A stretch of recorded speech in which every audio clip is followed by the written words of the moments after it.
Hello viewers, যাদের জন্ম 2010 সালের পরে তাদের ক্ষেত্রে পিতামাতার জন্ম সনদ বাধ্যতামূলক লাগবে।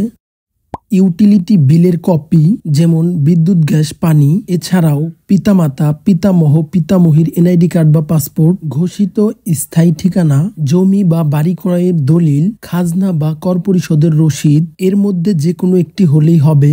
এগুলো মূলত রেফার করে ঠিকানা সঠিক কিনা যাচাই করার জন্য। পিএসসি, জেএসসি, এসএসসি সার্টিফিকেট, প্রত্যয়নপত্র বা নাগরিকত্ব সনদ, সর্বনিম্ন 2টি প্রমাণপত্র দাখিল করতে হবে। যাদের জন্ম 2010 সালের পূর্বে তাদের ক্ষেত্রে পিতামাতার জন্ম সনদ, এনআইডি কার্ড যদি থাকে তাহলে দিবেন, না দিলেও সমস্যা হবে না।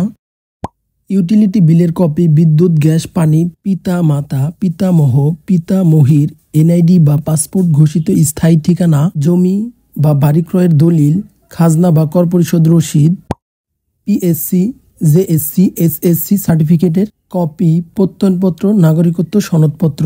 জন্ম নিবন্ধন করার জন্য এই তথ্যগুলোই যথেষ্ট। যে কোনো ব্রাউজার থেকে everifyBDRIS.gov.bd লিখে সার্চ করলেই এরকম পেজ শো করবে। এখান থেকে BDRIS এর হোম পেজটি ওপেন করব। দেন এরকম একটি পেজ দেখতে পাবো। এখানে জন্ম নিবন্ধন দেখা যাচ্ছে। জন্ম নিবন্ধন অপশনে কার্সর রাখলে এখানে অনেকগুলো অপশন শো করবে। এখান থেকে জন্ম নিবন্ধন আবেদন এই অপশনটি ওপেন করব। দেন এরকম ইন্টারফেস শো করবে। এখান থেকে জন্ম নিবন্ধনের জন্য 2টি অপশন দেখতে পাবো। একটি হলো জন্মস্থান, আরেকটি হলো স্থায়ী ঠিকানা। ওকে, আমি জন্মস্থান দিয়ে আবেদনটি করব। দেন এরকম একটি ফর্ম নির্ভুলভাবে পূরণ করতে হবে।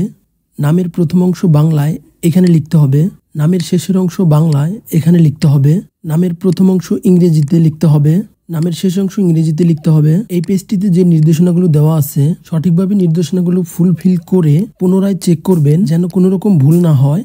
মনে রাখবেন, এখানে একটি ভুল হওয়া মানে সারা জীবনের ভোগান্তিতে পড়তে হবে আপনাকে। 2010 সালের পূর্বের একটি জন্ম সনদ দিয়ে আবেদনটি করছি।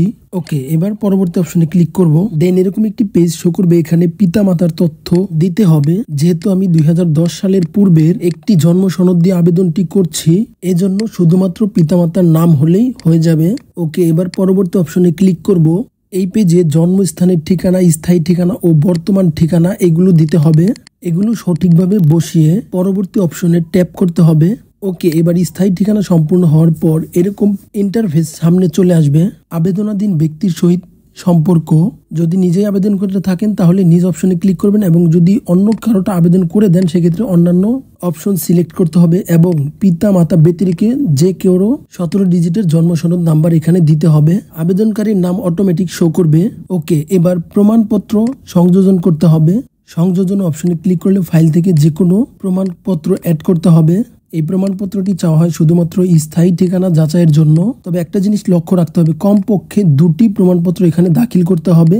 আরো বেশি করতে পারলে ভালো। প্রমাণপত্র সংযোজন করে কি ধরনের প্রমাণপত্র সেগুলো এই যে এখানে উল্লেখ রয়েছে এখানে ট্যাপ করে দিবেন। ওকে, আমি 2টি প্রমাণপত্র এখানে দাখিল করলাম এবং এগুলো স্টার্ট করে দিলাম, অর্থাৎ স্টার্টে ক্লিক করলে আপলোড হয়ে যাবে। ওকে, এবার সম্পূর্ণটি একবার চেক করে দেখব কোথাও ভুল রয়েছে কি না। এখানে একটি জিনিস লক্ষ্য রাখতে হবে, যিনি আবেদনকারী নিজ দায়িত্বে আবেদনটি সম্পূর্ণ পর্যবেক্ষণ করতে হবে। ওকে, এবার সম্পূর্ণ কাজ শেষ হওয়ার পর এইখানে ফোন নাম্বার দিতে হবে, যেই নাম্বার দিয়ে ওটিপি পাঠানো হবে।